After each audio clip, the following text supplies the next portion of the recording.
Hello guys, nandito na naman tayo sa isang project update. Ako po si Engineer Jason at nandito po tayo sa site PW01. Nakikita nyo sa aking background yung nirarush kasi namin yung mga kunting gawain na lang kasi magbubuhos kami bukas. So yung mga side forms na lang and then yung mga bakal sa slab, tapos ano pa ba? Yun yung mga scaffolding natin para secured.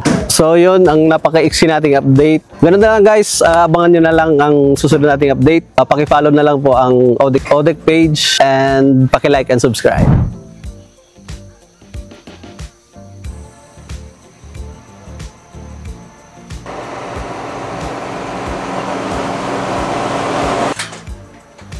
Okay.